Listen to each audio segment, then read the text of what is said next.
Aujourd'hui, je voudrais développer un peu le sujet du salut, de la justification et de la sanctification. Alors évidemment, je ne serai pas exhaustif comme tous les sujets qu'on aborde, tous les thèmes que l'on aborde dans nos différentes méditations. Je n'ai pas les prétentions d'être exhaustif, mais au moins on essaye de trouver dans la parole de Dieu des secrets, des révélations qui nous permettent de mieux saisir ce qu'est cette grâce que Dieu a faite pour l'humanité et qui est la personne de Dieu révélée dans sa parole. Tout d'abord, il faut faire un constat pour l'ensemble de l'humanité, et ce constat, nous l'avons dans l'épître de Paul aux Romains, au chapitre 3, et on va lire à partir du verset 9. Le constat est le suivant, c'est que tout homme est pécheur, quel qu'il soit, quelque condition dans laquelle il est né, à partir du moment où il est né sur la terre, il est né dans le péché, c'est-à-dire dans la rébellion avec Dieu. Donc nous lisons.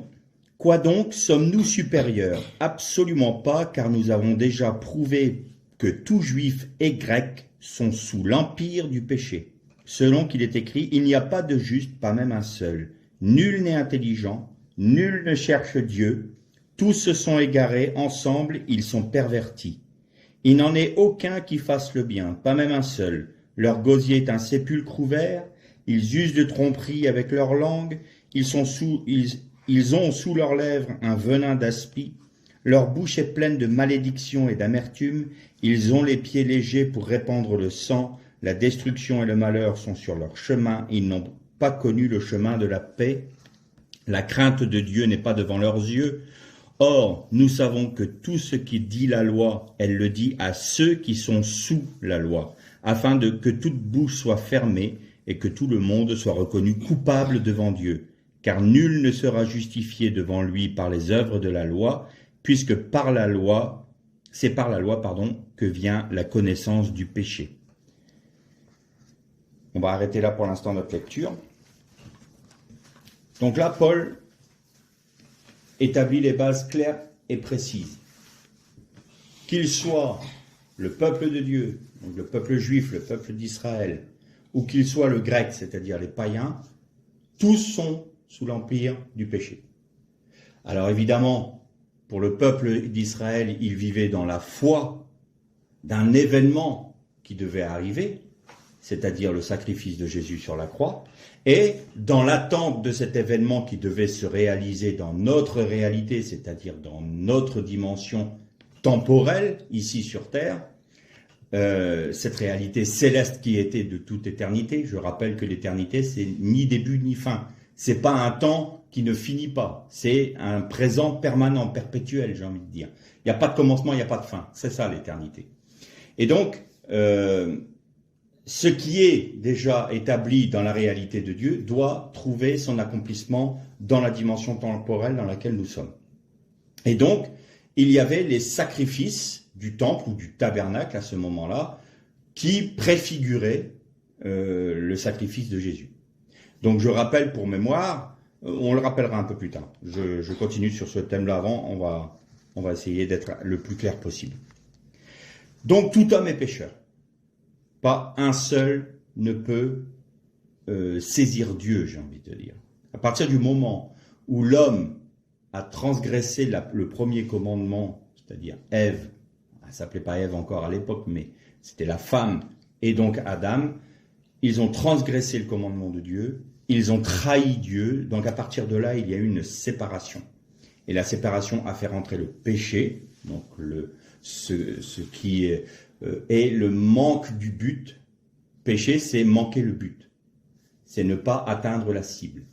C'est exactement ça que veut dire le mot péché. Et donc, le but de l'homme, c'était quoi? Le but d'Adam sur terre, c'était quoi? C'était d'accomplir la volonté de Dieu sur la terre, donc dans notre dimension. Ce à quoi il a failli, bien évidemment, puisqu'il s'est soumis au serpent, donc à Satan. À partir de là, toute sa descendance est marquée par le péché. Je rappelle que Rava, donc Ève, a dit à Dieu, le serpent m'a séduite. Mais dans le mot hébreu, ça sous-entend aussi peut se traduire par m'a épousé. Donc il y a eu le venin du péché du serpent est entré en Ève. Et de ce fait, elle transmet aux générations futures, à ses enfants et aux enfants de ses enfants et ainsi de suite, ce venin de la nature charnelle. Donc tout homme est pécheur. Le problème que l'humanité rencontre, c'est que elle comprend qu'elle est dans le mal, elle comprend dans ces grandes lignes qu'il y a un problème, puisqu'on n'aurait pas toutes ces guerres, on n'aurait pas toute cette violence, ces meurtres, ces mensonges. Vous voyez, Paul décrit, ils usent de tromperie, ils s'empressent à faire répandre le sang. On a l'impression de parler de nos contemporains aujourd'hui, quand on voit la liste de ce qu'il a fait là. Déjà nos politiques, et puis le peuple aussi, parce qu'il ne faut pas rêver, on n'est pas mieux qu'eux. On aime bien, nous, ça c'est le sport national français, on critique les élites, les politiques, et puis on oublie qu'on fait exactement la même chose à notre échelle. Donc voilà, bon bref. Donc l'homme est pécheur. Mais ce qui est terrible, c'est que Paul nous dit que leur intelligence est obscurcie.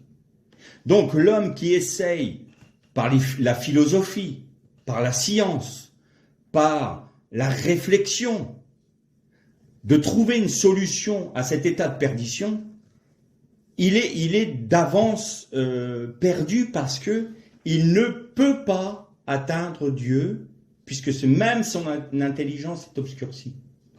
Et son intelligence est obscurcie à tel point que quand on annonce l'évangile, quand on dit que Christ est mort pour les péchés des hommes, il trouve ce message comme une folie. C'est du n'importe quoi. Évidemment. Et souvent, quand Jésus parlait à ses contemporains le regardaient d'un air un peu ébahi ou pire, un peu suspicieux. Je rappelle toujours ce passage où il dit « Buvez mon sang, prenez mon corps ». Et là, les disciples, qui peut entendre une parole pareille? Il a plusieurs de ses disciples qui l'ont quitté à ce moment-là. Et on voyait bien que Jésus ne cherchait pas à faire du nombre, parce qu'il s'est tourné vers la 12. Qui veut encore partir? Vous êtes sûr que vous voulez rester avec moi? Parce que les paroles, moi, que je vous donne, c'est les paroles de vie. C'est esprit et vie.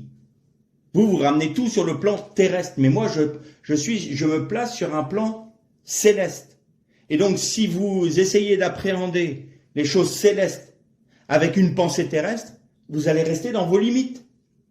Donc, ça va vous paraître une folie, totalement une folie.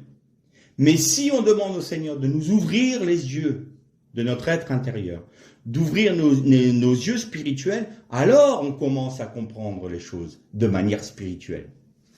Jésus avait dit à un de ses disciples, enfin une personne qui voulait le suivre, et qui lui a dit « Laisse-moi d'abord enterrer mon père ». Requête légitime. « Laisse-moi d'abord enterrer mon père ». Et Jésus lui dit, laisse les morts enterrer leurs morts. Là encore, si on est sur un plan terrestre, humain, laissez les morts enterrer leurs morts, mais il dit n'importe quoi. Ça veut rien dire. Qui a déjà vu des morts enterrer d'autres morts? Mais non. La parole de Jésus est esprit et vie. Quand l'homme a péché, Dieu a dit, mon esprit ne demeurera pas à toujours dans l'homme, parce que l'homme est mauvais, intrinsèquement. Et donc ses jours seront de 120 ans. Vous vous souvenez de ce passage dans la Genèse? Mon esprit ne demeurera pas à toujours dans l'homme. Le fait que l'esprit de Dieu se retire de l'homme, donc de l'esprit de l'homme, a automatiquement raccourci sa vie terrestre. Pourquoi? Bien sûr qu'il y a le souffle de vie de l'homme intrinsèque qui est l'esprit de l'homme. On a un esprit qui est nôtre. Mais quand l'esprit de Dieu n'habite plus en lui, alors la vie céleste se retire. Et donc il y a une conséquence directe sur la vie terrestre. Avant, les hommes vivaient jusqu'à 900 ans, 800 ans, plus de 900 ans. Et à partir du moment où l'Esprit de Dieu s'est retiré de l'homme, c'est arrivé à 120 ans. C'est-à-dire que la logique, tout d'un coup, était dans une diminution de la durée de la vie. Alors évidemment, quand il a dit ça, le Seigneur, au bout d'un moment, on a vu Abraham qui a vécu 100 et quelques années, ça a diminué petit à petit. Parce que l'homme ne peut plus vivre au-delà de 120 ans. 120, 121, 122. Et c'est très très rare. Donc, ça c'est la logique. Pourquoi? Parce que l'Esprit de Dieu s'est retiré de l'homme. Alors, vous allez me dire, mais alors si on est baptisé dans le Saint-Esprit, normalement on devrait vivre 900 ans. Non, pas comme ça que ça fonctionne. On va s'expliquer. Donc, vous voyez que, aux yeux de Dieu, l'homme qui n'est plus le temple de son esprit, le réceptacle de son esprit, est aux yeux de Dieu comme mort. Parce que la vie céleste s'est retirée de lui. Donc il a une vie terrestre, une vie animale, une vie de l'âme, mais l'esprit, il est comme anesthésié, comme quand il n'est pas utilisé à d'autres fins, notamment pour l'occultisme et toutes ces choses-là. Mais donc aux yeux de Dieu, il n'a plus la vie de l'Esprit de Dieu en lui, donc il est comme mort. Et c'est la raison pourquoi Jésus disait « Laisse les morts enterrer leurs morts ». Ceux qui n'ont pas l'esprit de vie, ceux qui n'ont pas la vie, sous-entendu, moi je suis la vie. Je peux te donner la vie. Ne reste pas dans une logique de mort, de ceux qui demeurent dans la mort. Viens avec moi et je vais te donner la vie. C'était ça. Donc tous ceux qui cherchent par la philosophie, la science, la connaissance, à atteindre Dieu et à atteindre le salut, cette peine perdue, ce sont des efforts qui sont voués à l'échec. Immanquablement. Alors qu'est-ce que le salut? Le salut, nul homme ne peut l'atteindre. Personne. Le salut est un don gratuit de Dieu. Et là, pour le salut, il fallait une action de Dieu. Sans une action de Dieu, le salut ne peut en aucun cas être atteint par l'homme. Donc, Dieu a établi un processus dans le peuple élu, dans le peuple choisi qu'est Israël, un processus de sacrifice en vue de purifier l'homme de son péché, parce que son péché est révélé par la loi. C'est ce que nous dit Paul, puisque la loi, c'est par la loi que vient la connaissance du péché. Évidemment, si nous ne savons pas que nous transgressons une loi, nous ne faisons rien de mal. Alors, nous, dans notre pays, on est des champions des millefeuilles de lois, de textes de loi, et on rajoute une loi, et on rajoute une loi, des lois qui sont même plus appliquées, mais on continue à en rajouter. Et comme ça devenait extrêmement compliqué de connaître la loi française, il y a eu une formule fourre-tout, magnifique, nul n'est censé ignorer la loi. Bon, donc on est tous des juristes en puissance, et je défie quiconque de connaître toute la loi en France, la loi française. C'est impossible. Et donc comme c'était impossible, nul n'est censé ignorer la loi, hein, donc sous-entendu, tu peux te faire prendre à tout moment, à partir du moment où tu sors un texte que tu as été déterré, boum, tu tombes dessous, quoi. Donc voilà, ça c'est les hommes. Mais donc Dieu a établi sa loi. Pourquoi? Parce que Dieu est un Dieu d'ordre, un Dieu de justice et un Dieu saint. 3 fois saint. Et donc, dans une des méditations précédentes, on avait parlé un peu de la Trinité, et on sait que le Père, c'est le Ein Sof, c'est-à-dire l'infini, celui qui est insondable. On ne peut pas l'appréhender, on ne peut pas le comprendre. Et le Père, c'est la sainteté même. On ne s'approche pas de Dieu avec désinvolture, on ne s'approche pas du Père avec désinvolture. Je comprends les personnes qui dans leur prière, mon papa chéri, avoir cette volonté de s'approcher de manière émotionnelle de Dieu. Je dis pas que c'est fondamentalement mauvais, mais ce qui m'apporte toujours une petite crainte, c'est attention, c'est un Père saint, un Père glorieux. On ne peut pas s'approcher mon petit papa chéri, c'est mon père. On doit être empreint de respect, d'adoration. On doit se prosterner devant notre Père, un saint respect, ce qu'on appelle la crainte de Dieu. C'est la crainte de l'Éternel, c'est pas la crainte d'avoir peur, c'est pas avoir la trouille de Dieu. C'est crainte, c'est-à-dire avoir ce sentiment de respect. On peut dire, mon Père aimé, bien-aimé Père. Ça oui, c'est un fils ou une fille qui montre l'amour, l'affection qu'elle a pour son Père.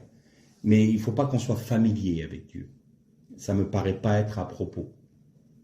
D'ailleurs, chez les Juifs, ils sont très empreints de ce sentiment de sainteté de Dieu. Quand ils vont écrire Dieu en français, ils font un D majuscule, un point, et ils rajoutent IEU. Ils vont pas, parce que dès qu'on touche à Dieu, on fait attention. Je vous ai souvent dit que le tétragramme, ils le disent Yud-Ke, Vav-Ke, alors que c'est deux et. Mais ils déforment exprès pour ne pas dire « j'ai prononcé en vain le nom de Dieu ». Vous voyez ce respect qu'ont les Juifs. Et je pense que dans nos milieux, il serait bon de revenir à plus de respect de la personne de Dieu. Bon, je ferme la parenthèse là. Donc le peuple juif pratiquait des sacrifices pour satisfaire la loi de ce Dieu, de ce Père qui est saint. Et le péché ne peut pas cohabiter avec Dieu, avec le Père. Ce n'est pas possible. Sa sainteté est trop grande. Celui qui est le pécheur, il est consumé ne serait-ce que par la présence de Dieu. C'est la raison pour laquelle on disait que Dieu a dit à Moïse, je n'irai pas au milieu du peuple pour l'amener dans le pays, parce que si je vais au milieu de vous, je vais vous détruire, je vais vous consumer. Je suis trop saint pour aller dans ce peuple-là. Donc je vais envoyer mon ange. Donc vous voyez bien que il faut être pur de tout péché, de toute souillure, pour pouvoir rentrer dans la présence de Dieu. Impossible à l'homme. Impossible à l'homme. Impossible. Il fallait payer le prix du péché, parce que le salaire du péché, c'est la mort. Et donc, là, je reviens à ce qu'on disait. Vous vous souvenez, dans une méditation précédente, je vous avais dit qu'il y avait 4 façons de mourir, selon la loi de Dieu. Donc, il y avait la lapidation, il y avait l'étouffement, il y avait par l'épée, donc l'étouffement, c'est pendu au gibet, l'épée est brûlée. Alors, on peut dire, mais c'est barbare, on ne comprend pas que Dieu soit aussi violent, soit aussi méchant. Et je vous avais expliqué que ça, c'était les condamnations. Mais que le sacrifice qui était offert à celui qui était repentant, eh bien, le sacrifice était la substitution du pécheur. C'est l'animal qui portait sur lui les conséquences du péché. Et donc l'agneau, il était jeté à terre, il était couché sur le sol, donc ça symbolisait la lapidation. Ensuite, le prêtre le prenait par le cou, donc ça correspond à cet enlèvement du souffle de vie, puisqu'on coupe l'air, donc c'est le souffle, la vie, c'est le hé, donc l'étouffement. Ensuite, il était égorgé, donc ça c'est l'épée, et ensuite il était consumé par le feu sur l'autel. Et on avait dit que Jésus avait accompli exactement ces 4 façons de mourir quand il est mort sur la croix. Donc je le rappelle pour mémoire, et ça montre que si ces sacrifices-là, qui étaient quotidiens, pouvaient satisfaire, entre guillemets, le cœur de Dieu, c'est-à-dire que Dieu avait établi ces sacrifices-là, non pas pour se nourrir lui-même ou pour apaiser sa colère, ça n'a rien à voir. C'était pour korban c'est sacrifice, et korban, il y a kever, on avait dit, il y a kever dans le mot, c'est la racine, et kever, c'est se rapprocher, s'approcher. Le sacrifice était pour s'approcher de Dieu. C'est par le sang versé que nous pouvons nous approcher de Dieu et rentrer dans sa présence. Et donc, ces sacrifices qui devaient être quotidiens, eh bien Jésus en a fait un sacrifice perpétuel. C'est-à-dire que cette réalité céleste est venue dans notre dimension temporelle. Et je vous rappelle, la flagellation qui correspondait à la lapidation. Ensuite, il a été crucifié, et quand on crucifie, on étouffe. On ne meurt pas en ayant perdu son sang, on meurt étouffé sur une croix.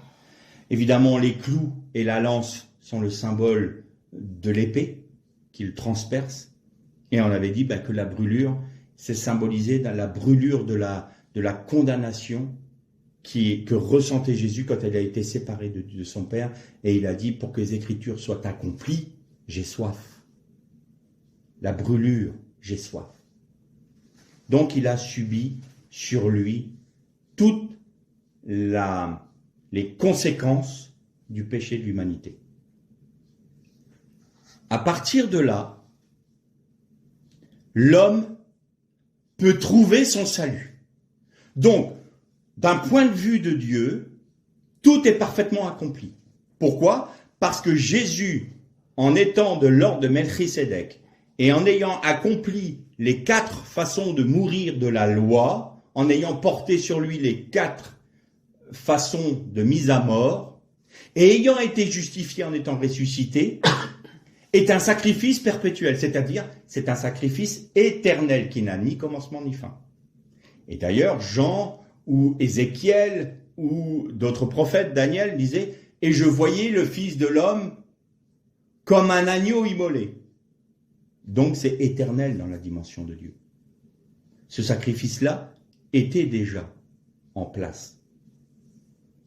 C'est le propre du Fils de l'homme. Quand il est dans les cieux, il est le Fils de l'homme qui a accepté de mourir en tant que Fils de Dieu sur terre. Maintenant, comment est-ce que l'homme peut trouver le salut? Alors le salut, le mot salut, du français salut vient du mot shalom. Et shalom, c'est plus que la paix. Shalom, c'est la bénédiction, la paix, la miséricorde, le bonheur, la plénitude de la paix, de la joie et de la compassion de Dieu. Il y a un peu tout ça dans le mot shalom. Le réduire, évidemment, on traduit paix, mais c'est très réducteur par rapport à la plénitude de ce que c'est. Et donc le mot salut vient du mot shalom. Et vous savez que le grand prêtre, quand à Yom Kippourim, quand il allait faire l'aspersion dans le Saint des Saints et qu'il ressortait, qu'est-ce qu'il disait au peuple? La première chose qu'il disait en n'ayant pas été tué par Dieu, ça voulait dire qu'à ce moment-là, le sang des boucs avait été agréé par Dieu pour le péché du peuple. Il sortait sur les marches du temple. Vous saviez qu'il y avait ce qu'on appelle les cantiques des degrés, vous savez, c'est dans les psaumes. Pourquoi on appelle les cantiques des degrés? Parce que on monte les marches du temple. Et donc à chaque marche, il y avait un cantique, un psaume qui était chanté. Et c'est ce qu'on appelait les cantiques des degrés, parce qu'on montait vers le temple. Et donc il se mettait en haut de l'escalier du temple et criait au peuple « Shalom Aleichem » que toute la plénitude de la paix, de la bénédiction, de la compassion de Dieu repose sur vous. Et ensuite, il hurlait de toutes ses forces le nom divin, Yudke Vavke, qu'on ne prononce plus. Et là, les hommes et les femmes tombaient à genoux et glorifiaient Dieu, rien qu'à l'entente de ce nom. Donc, quand Jésus a accompli ça, il a permis aux hommes d'avoir cette paix-là. Et plus que ça, il nous permet d'avoir un accès auprès du Père, c'est-à-dire dans le Saint des Saints.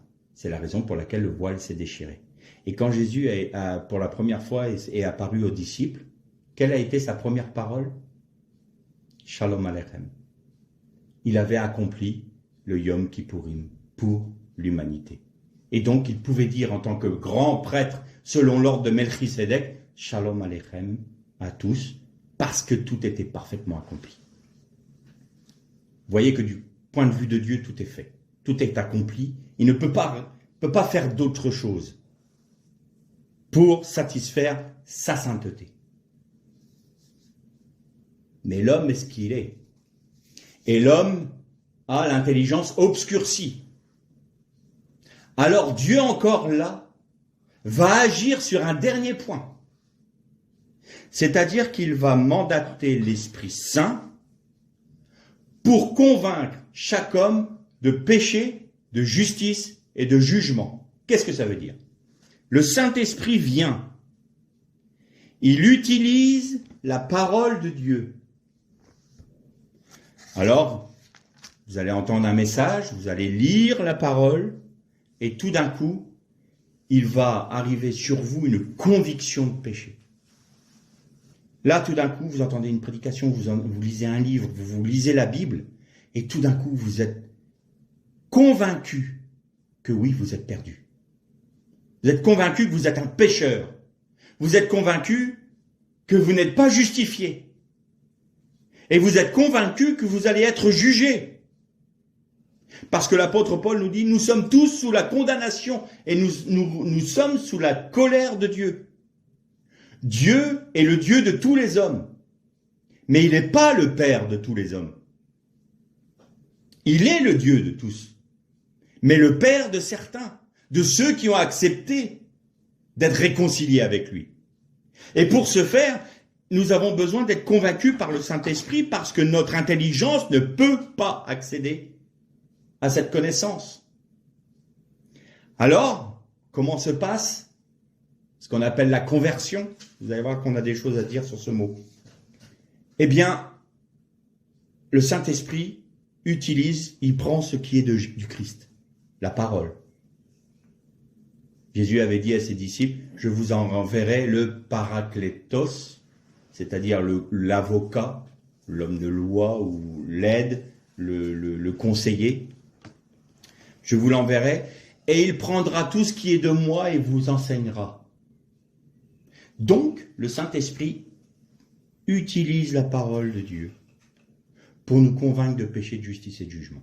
À partir du moment où nous sommes convaincus de péché, nous avons ce sentiment urgent de devoir régler ce problème avec Dieu. Nous ne pouvons pas demeurer dans cette attitude de rébellion. Alors parfois, des hommes sont convaincus de péché et refusent malgré tout ce cadeau offert gratuitement par Dieu. C'est Jean-Paul Sartre qui avait dit un chrétien, c'est une personne auquel le doigt de Dieu a appuyé sur la poitrine contre un mur et l'a obligé à céder. Et moi, j'ai eu ce doigt de Dieu sur ma vie et j'ai blasphémé jusqu'à ce que quelque chose se rompe en moi. Dixit Jean-Paul Sartre. Là, je pense qu'on arrive pratiquement, au moins on s'approche du péché contre le Saint-Esprit. C'est-à-dire qu'au bout d'un moment, le doigt de Dieu se retire et n'essaye plus de vous convaincre. C'est fini. Votre temps est passé. Vous avez voulu rester dans l'endurcissement. Vous avez refusé l'offre de Dieu qui a tout accompli pour vous et que c'est un don gratuit. Vous l'avez refusé. C'est fini. Espérons pour vous que vous aurez une autre chance, que le Seigneur puisse venir vous convaincre, parce que vous n'arriverez pas à y aller. Il faut que le Saint-Esprit puisse s'approcher de vous pour vous faire comprendre que vous êtes pécheur, rebelle, et que vous devez accepter le sacrifice de Jésus. Sans quoi, c'est la perdition. Et la perdition, c'est la deuxième mort. La deuxième mort, c'est la séparation éternelle de Dieu. C'est-à-dire que vous vivez dans une vie ruinée, dégradée, mais pas dans une inconscience d'une vie dégradée, dans une réalité, sachant qu'à partir du moment où vous êtes rentré après la mort dans cette vie dégradée, vous n'avez plus aucun moyen de reconstruire votre vie. C'est pour l'éternité. C'est ça, la deuxième mort. C'est la séparation totale d'avec Dieu. Totale d'avec le but de notre création. C'est d'être unis à Dieu pour faire la volonté de Dieu sur terre. Donc, et là, ça sera sur les nouveaux cieux et la nouvelle terre. Et vous serez en dehors de tout cela, dans une vie dégradée, dans une vie ruinée, qui n'est plus reconstructible, qui n'est plus réparable, où vous aurez des regrets permanents, une vie appauvrie, amoindrie pour l'éternité. Et je pense que mes mots sont très faibles par rapport à ce que cette réalité-là. Mais j'essaie de l'exprimer avec mes mots, mais je crois vraiment que c'est une horreur à vivre. Et c'est pour ça que la Bible dit c'est les tourments. Alors, la culture populaire a fait que c'était les flammes de l'enfer, on allait brûler. Non, oui, c'est une flamme qui nous dévore, mais une flamme de désirs impossibles à obtenir, de regrets impossibles à combler. C'est une vie qui est ruinée, donc qui n'a plus de raison d'être, et pourtant nous sommes obligés de la vivre. Ceux qui sont déçus de la vie s'imaginent qu'en se suicidant, ils vont échapper à cette vie-là, mais là, il n'y aura pas le suicide. J'essaye un peu d'imager, mais voilà ce que sera la perdition éternelle à la deuxième mort. Mais revenons sur le salut. Donc Jésus a tout accompli. Le Saint-Esprit vient vous convaincre de péché, de justice et de jugement. C'est pas une adhésion. C'est pas, ah oui, je crois que je suis pécheur. Écoute Seigneur, je te bénis. Merci d'être mort pour moi. Non. On est convaincu de péché. Et le Saint-Esprit, une fois qu'il vous a convaincu de péché, il vous amène à la solution. La solution, c'est que Christ est mort pour toi. Et là, on accepte. Je te bénis, Seigneur, parce que tu as porté pour moi tout mon péché. Tu as pris la condamnation qui me revenait, tu l'as pris sur toi. Je t'accepte, j'accepte cette vie-là, j'accepte ton sacrifice, j'accepte ce cadeau que tu me donnes. Et à l'instant même, le lien rompu avec le Père se fait. Et nous sommes en contact avec Dieu parce que nous avons retrouvé l'Esprit de Dieu qui revient en nous, le Hé, le souffle, la lettre Hé. On en a parlé il y a quelque temps. Eh bien, c'est la repentance. On demande pardon pour nos péchés. Seigneur, je suis convaincu, je suis pécheur, je te demande pardon. Et j'accepte ton sacrifice parce que c'est la seule solution pour que je sois justifié. À ce stade, nous sommes justifiés, bien que non justes. Nous sommes toujours avec nos travers, nos défauts, nos péchés même. Mais, par la foi, nous sommes justifiés sur la base du sacrifice de Jésus qui a accompli les 4 façons de mourir de la loi. Donc, aux yeux de Dieu, nous sommes justifiés parce qu'il nous regarde à travers le sacrifice de son Fils. Et donc, nous avons fait en hébreu, une tchouva, ou teshuva, c'est la tchouva. C'est-à-dire que tchouva, c'est se retourner vers quelque chose. Vous allez voir que le mot est intéressant. En Genèse chapitre 2, et au verset 4, il est dit, alors je vous le lis en hébreu, « Ele toldot hashamayim ve'haaretz be'i ba'achan »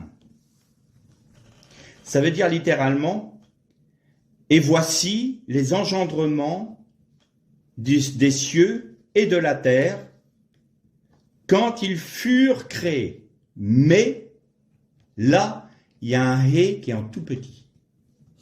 Dans le mot « bei », le « hé » est tout petit, en minuscule. Et vous savez qu'en minuscule, c'est pas normal en hébreu. Et donc, si on sépare les deux mots, on fait en 2 mots, on fait « bei baram », ça veut dire que dans le « hé » ou par le « hé », ils ont été créés. Sous-entendu, c'est par la puissance du Saint-Esprit que les choses ont été créées. Voici les engendrements des cieux et de la terre qui, par l'Esprit, ont été créés.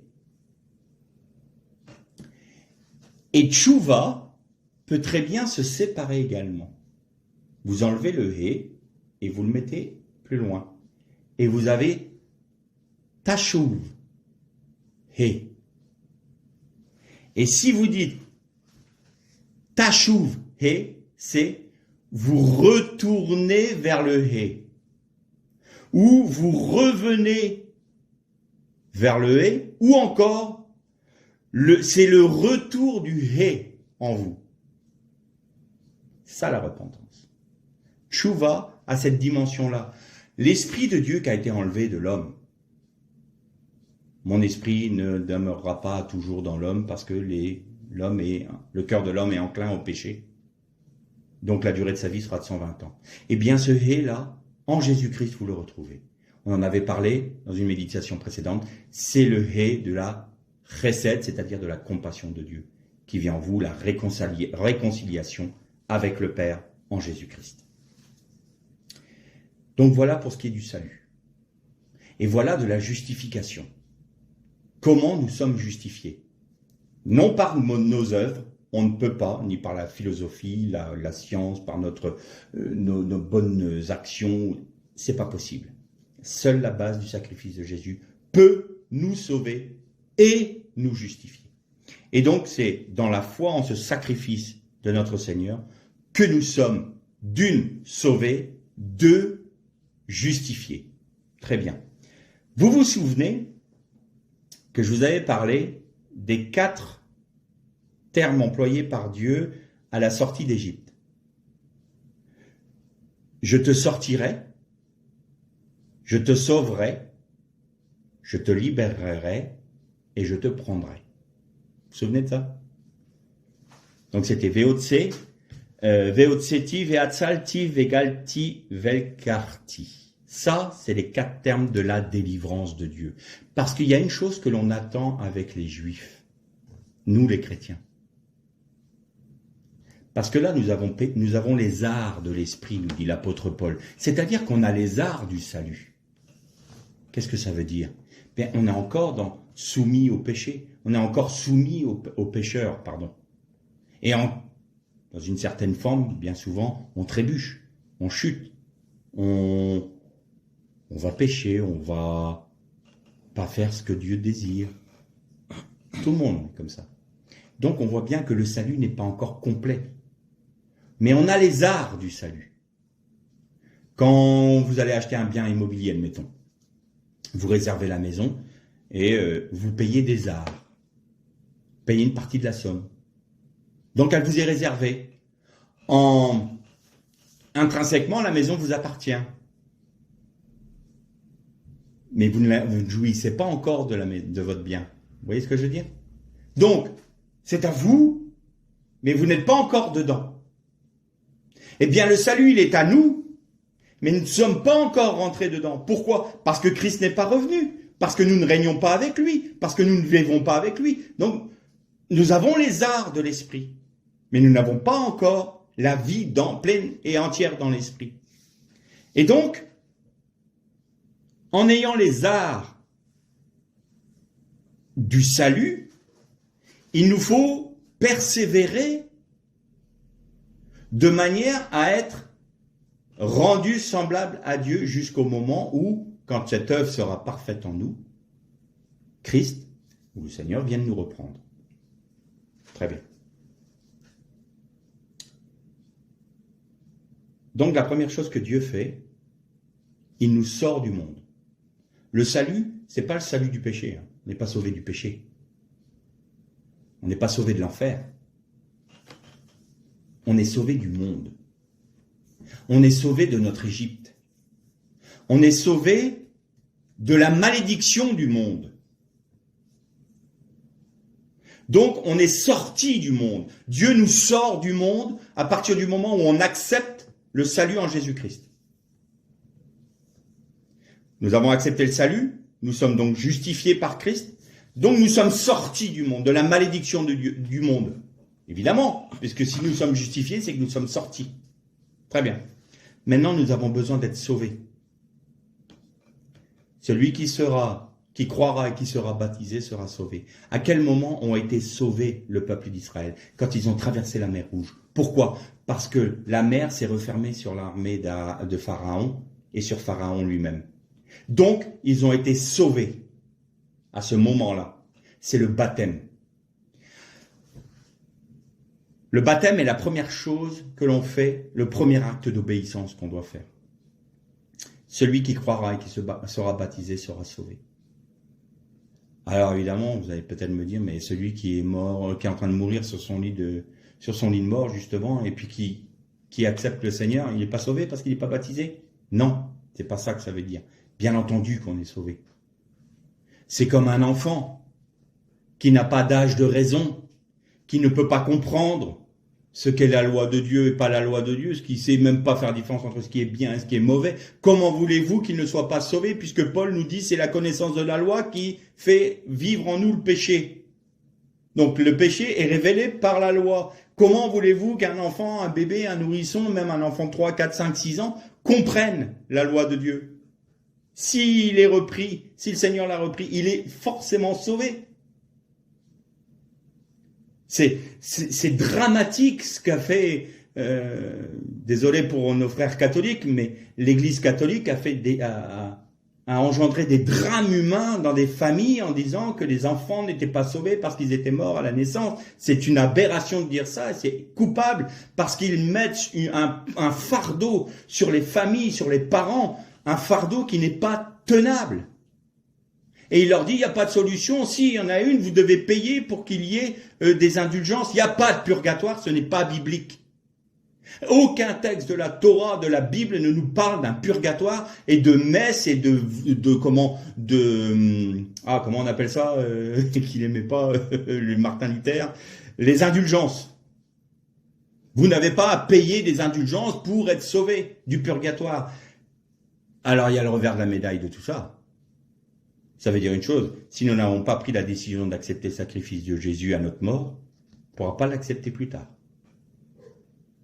La mort est pour nous la limite à laquelle nous pouvons accepter ou non le sacrifice de Jésus. Après notre mort physique, c'est fini. Donc, d'où l'urgence du message de la Bible et de l'Évangile. Tournez-vous vers le Christ, acceptez son sacrifice, tandis qu'il est encore temps. Parce que quand vous serez mort, c'est fini. Moi, je réponds à tous ceux qui ont les indulgences et tout ça. Mais quand le dernier homme va mourir, qui va payer les indulgences pour lui? Qui va faire des messes pour lui? Ça ne tient pas debout. Ça ne tient pas debout, cette doctrine. Et donc, ils ont mis des fardeaux sur des parents. Des fardeaux d'accusation, et eux-mêmes se disaient, mais qu'est-ce que j'ai fait de mal pour que Dieu me punisse de cette manière? C'est une abomination ce qui est fait là. Non, le salut, bien entendu qu'un enfant qui ne comprend pas, il est sauvé. Bien entendu que quelqu'un qui se donne au Seigneur sur son lit de mort et qui n'est pas baptisé, il est sauvé, c'est une évidence. Mais je parle là d'une marche normale de quelqu'un qui a rencontré le Christ, qui a été convaincu de péché, de justice et de jugement par le Saint-Esprit, qui accepte le sacrifice de Jésus, et qui, normalement, rentre dans une vie d'obéissance pour rentrer dans une vie de sanctification. Et là, on vient au troisième terme qui nous intéresse. Pourquoi? Parce que la logique, une fois que l'on a accepté le sacrifice de Jésus, eh bien, c'est de rentrer dans notre vocation. Quelle était la vocation première d'Adam sur la terre? De faire la volonté de Dieu dans notre dimension sur la terre. Et donc, on revient à la base adamique, j'ai envie de dire, de notre vie. Par Jésus-Christ, nous avons la possibilité de revenir à l'origine. Nous sommes une nouvelle création. Donc nous sommes un nouvel Adam. Donc en étant un nouvel Adam, on ne va pas reproduire ce qu'a fait le premier. Alors on va rentrer dans une vie d'obéissance. Ça, c'est la logique. Est-ce que tous le font? Non. Mais c'est la logique. Donc là, je vous parle d'un chrétien, j'ai envie de normal. Bien que le mot n'est pas très propre, mais je vais vous parler d'un chrétien normal. Eh bien, le chrétien normal, c'est celui qui a accepté le sacrifice de Jésus, qui a compris à quel prix a payé le Seigneur pour lui, pour être réconcilié. Et sa vie maintenant n'est plus de satisfaire ses propres envies, n'est plus de donner une aumône au monde duquel il vient d'être sorti par Dieu. Il dit, mais je veux rentrer dans une vie d'obéissance. Seigneur, qu'est-ce que je dois faire pour te faire plaisir? Celui qui croira, qui sera baptisé. Baptisé, faut être baptisé. Et là, on revient avec la notion de mikvé, mais là, je ne développe pas parce que ça serait trop long. Et donc, je meurs à ce monde, donc je meurs aux eaux d'en bas et je renais des eaux d'en haut. C'est ça que ça veut dire. Oui, Seigneur, je vais être baptisé. Parce que je témoigne devant toi et je témoigne devant les hommes, devant mes frères dans l'assemblée, que j'accepte de vivre dans une vie d'obéissance. Ça, c'est mon premier acte d'obéissance. Ça, c'est le deuxième hé du nom Yud-Ké Vav-Ké. Le hé de l'obéissance et de la consécration. Alors, commence dans la vie de ce chrétien une œuvre de libération. Et pour être libéré, qu'est-ce qu'a fait Dieu pour Israël? Il les a conduits au désert. Le désert. Le désert, c'est le lieu où réside Satan. Pourquoi tu nous amènes là? Pourquoi le Saint-Esprit nous amène au désert? Pourquoi le Saint-Esprit, dès que Jésus est sorti des eaux du baptême, le Saint-Esprit l'a conduit dans le désert? Pour y être tenté. Qu'est-ce que ça veut dire? Comprends pas. Bamidbar, désert. Et dans Bamidbar, il y a Dabar. Et Dabar, c'est parler. C'est là où Dieu te parle. Il te parle comment? Il te parle dans l'épreuve. Il te parle dans l'aridité de l'épreuve. Il te parle dans les moments où tu manques de tout. Tu manques d'eau, les eaux de Mara. Tu manques de nourriture. La viande d'Égypte, on était sous le joug de Pharaon, mais on mangeait de la viande tous les jours, nous. Eh bien, dans le désert, tu vas avoir la manne, la nourriture céleste. Eh bien, dans le désert, tu vas avoir le rocher qui te suit, c'est-à-dire Christ, qui te donnera l'eau dont tu as besoin, l'eau spirituelle, la source d'eau vive. Dans le désert, tu vas voir la nuée de l'Esprit de Dieu te conduire, ou la flamme de feu. Dans le désert, tu vas apprendre à compter sur Dieu seul. Dans le désert, tu vas tirer ta subsistance de Dieu seul. Dans le désert, tu vas apprendre à être dépendant de Dieu seul. Dans le désert, tu vas apprendre à satisfaire le cœur de Dieu seul. Dans le désert, tu vas être dépouillé de toi-même. Dans le désert, tu vas être dépouillé de toutes tes envies et de tous tes désirs que tu avais en Égypte. Dans le désert, tu vas être libéré. Comment ça se fait de manière pratique? Celui qui gardera mes commandements et qui se chargera de sa croix chaque jour, celui-là est mon disciple, disait Jésus. Chaque jour, se charger de sa croix. Seigneur, je suis dans le désert. Ici, sur cette terre, je suis dans le désert. Désert spirituel, désert de ta vie. Je veux dépendre de toi. Alors, à partir de là, tous mes biens, ma vie, offrez comme un sacrifice vivant vos corps. Ma santé, mes forces, mon argent, mes biens, ma maison, tout appartient, Seigneur. Maintenant, je ne dépends plus que de toi. Je ne veux plus dépendre d'aucune autre chose que de toi.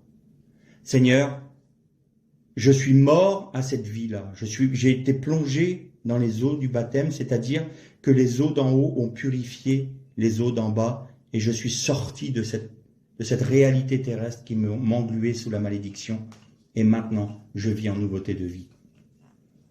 Mais ça, c'est chaque jour. Alors parfois, il y a des ratés. La lassitude. C'est la plus grande épreuve que peut rencontrer un enfant de Dieu. Vous savez ce que c'est? C'est pas la maladie, je pense.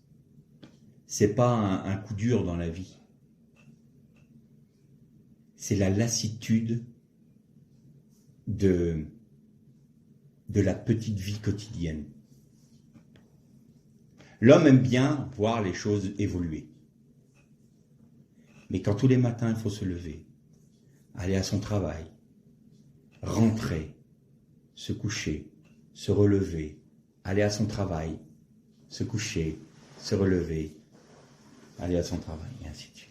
La monotonie de la vie quotidienne. Et ça use. C'est comme l'eau sur le rocher. Elle va, elle vient, elle va, elle vient, et elle emmène un petit peu de particules tout le temps. Et au bout d'un moment, centaines d'années, le rocher n'est plus que sable.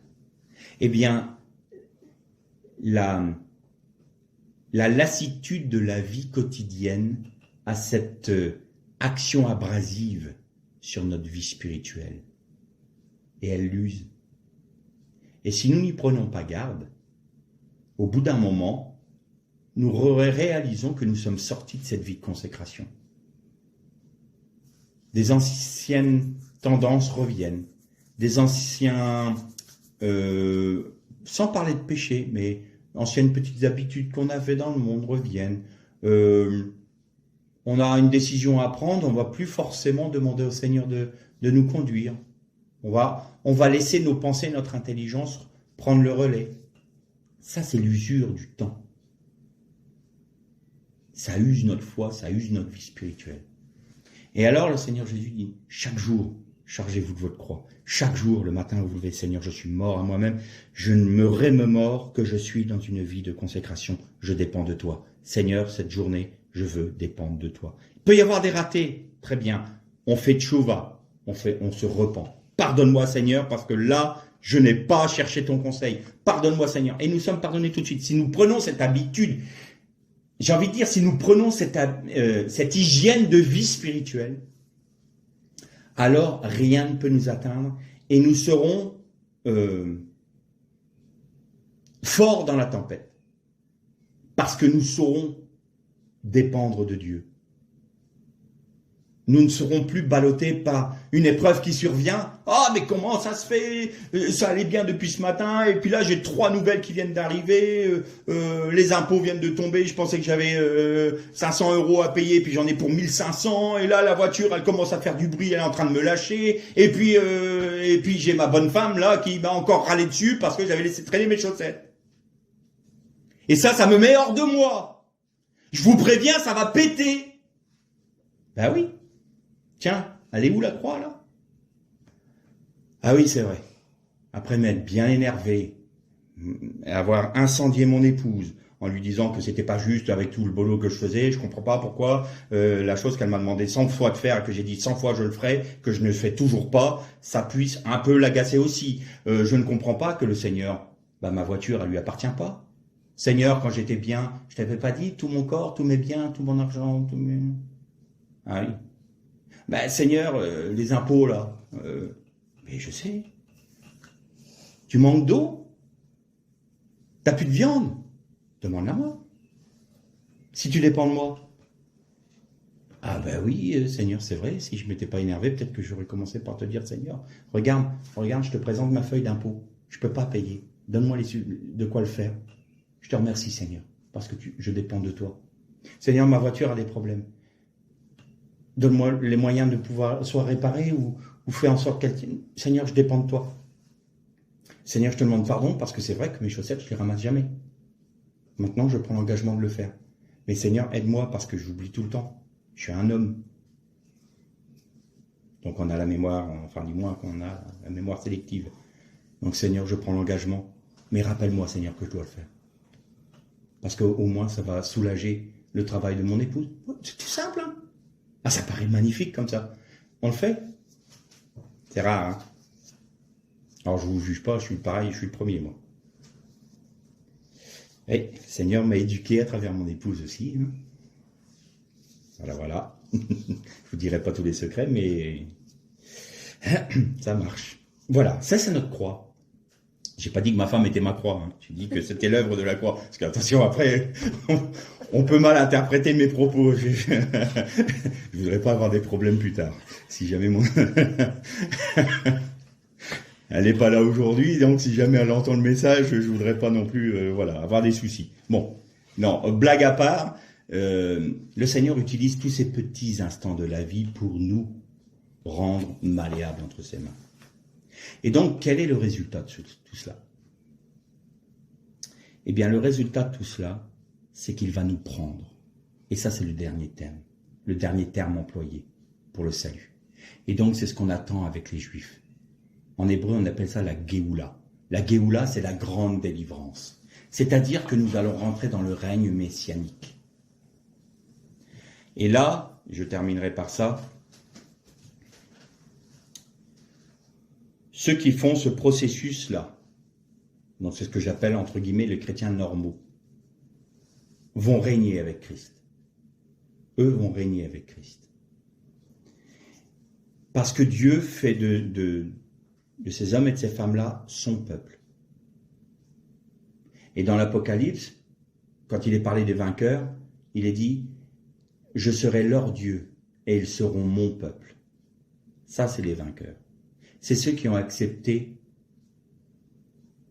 d'avoir les deux haies de l'esprit, c'est-à-dire la miséricorde et la rigueur. C'est-à-dire d'accepter le sacrifice de Jésus, le salut gratuit par la foi. Je crois que j'ai le salut parce que je crois au sacrifice de Jésus, donc je suis justifié.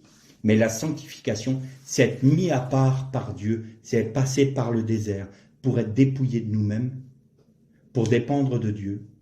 Et le terme de ça, c'est que Dieu fait de nous un royaume de sacrificateurs.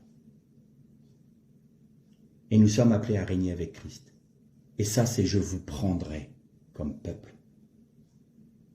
Alors, qu'en est-il de ceux qui n'acceptent pas ce chemin-là? Dans Hébreux 12, il est dit « Recherchez la paix avec tous et la sainteté sans laquelle nul ne verra le Seigneur. » Seigneur, ça veut dire que si j'accepte pas cette vie-là, même en ayant accepté ton salut, je suis pas sauvé. C'est pas ça que ça veut dire.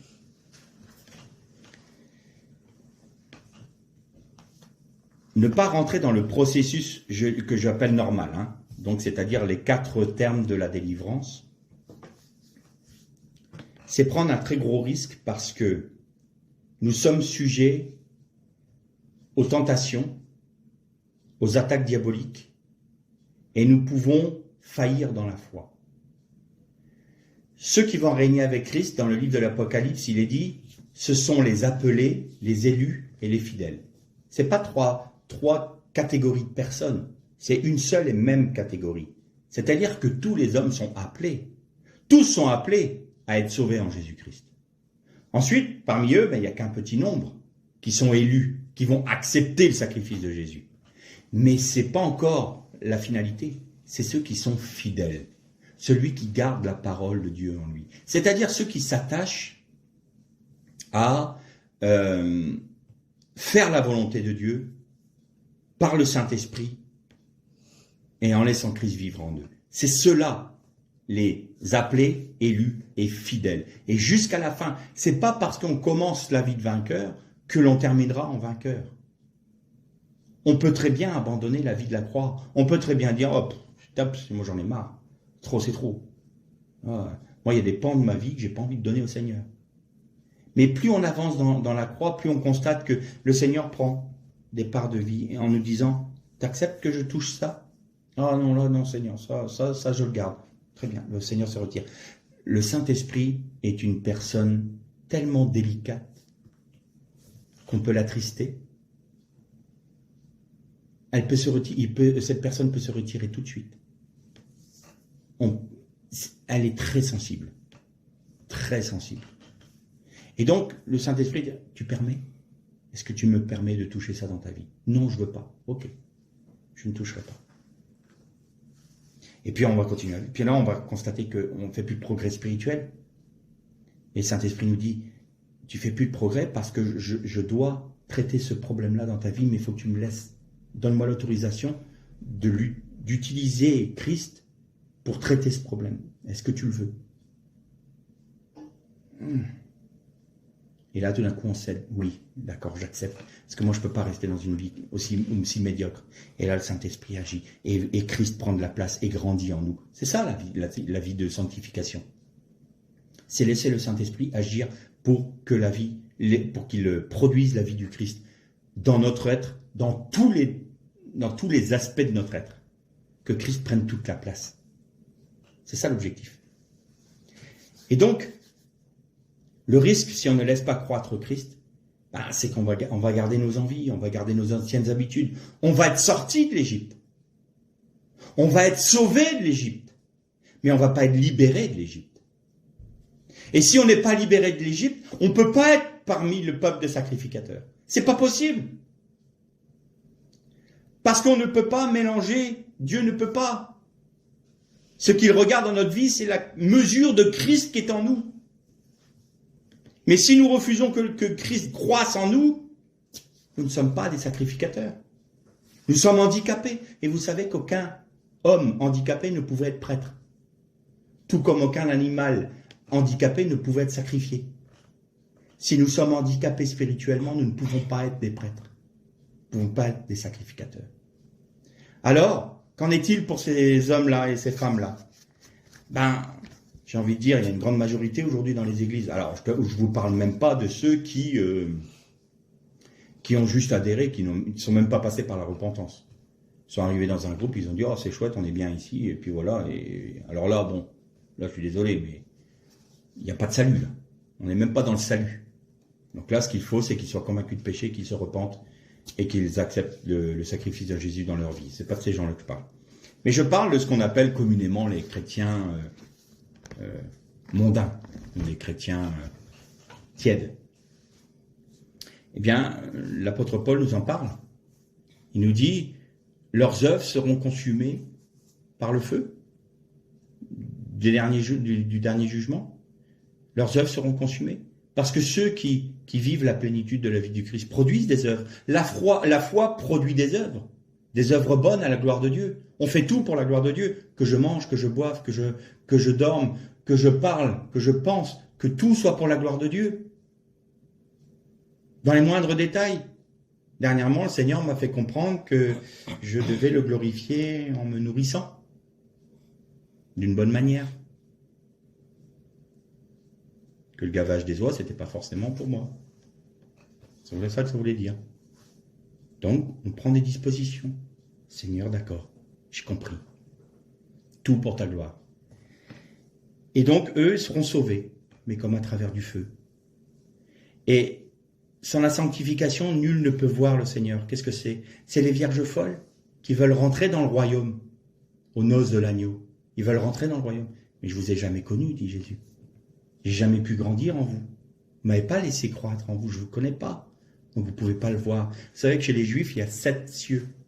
7 degrés de cieux. Ou alors, il est parlé des 7 montagnes de l'Éternel. Vous avez la montagne où ceux qui sont le peuple de Dieu vont vivre dans la présence de Dieu en permanence. Ça correspond à la Nouvelle Jérusalem. Ceux qui vont vivre dans la présence de Dieu pour l'éternité. Et vous avez 6 autres degrés. Et de plus en plus éloignés de la présence de Dieu. C'est-à-dire que ces personnes-là ne régneront pas avec Dieu. Ils ne seront pas des régnants. Ils n'auront pas part au royaume. Ils seront sauvés, mais ils n'auront pas part au royaume. C'est deux choses différentes. Seule la sanctification nous fait rentrer dans le royaume. Seule l'acceptation de la croix dans nos vies et la croissance du Christ en nous peut nous faire rentrer dans le royaume. Le salut, c'est être réconcilié avec Dieu. Mais ce n'est pas suffisant pour vivre dans la présence de Dieu.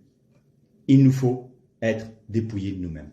Il faut faire les 4 processus de la délivrance. Alors, le salut s'obtient par la foi, nous sommes justifiés par la foi, et nous devons persévérer dans la sanctification, mais là nous avons notre part à faire. Quelle est-elle? Seigneur, j'accepte que tu agisses dans ma vie. C'est tout ce qu'on a à faire. On ne sera pas parfait ici-bas. On aura des tentations, on chutera, on trébuchera, mais on aura le processus de se repentir. On fera tchouva, on retrouvera l'esprit, le hé de l'esprit. On dira, Seigneur, je te demande pardon et je me relève. Et Seigneur, c'est sur la base de la foi dans ce que tu as accompli pour moi par le Saint-Esprit. Je peux marcher en nouveauté de vie. Je prends l'engagement de vivre pour toi, de vivre par toi, de vivre en toi. Et le Saint-Esprit fait le reste. Et quand l'accusateur vient nous voir en disant « Oui, tu t'es engagé, regarde comment tu t'es... » Et puis, T'as chuté là. T'as chuté, hein? T'as vu un peu? Ah, il est où le vainqueur là? Mais de qui tu parles? Le vainqueur, c'est Christ. Il a vaincu sur la croix. Il vit en moi. Ne me regarde pas moi. Je peux rien offrir à Dieu, moi. Mais Christ qui est en moi, il est là le vainqueur. C'est pas moi le vainqueur. C'est Christ qui est en moi qui me rend plus que vainqueur. Alors Satan, dis tout ce que tu veux. Tout ce que tu veux. Je suis le pire des hommes, t'as raison. Je suis un pécheur, mais tu as raison. Donc t'es perdu? Ah non, là t'as tort. Parce que Christ vit en moi. Et Christ m'a délivré de toutes choses. M'a délivré de la malédiction. M'a délivré de la mort. M'a délivré de ton emprise. M'a délivré de moi-même. Christ est vainqueur. Christ est plus que vainqueur. Et je suis plus que vainqueur par la vie du Christ en moi. Que le Seigneur vous bénisse.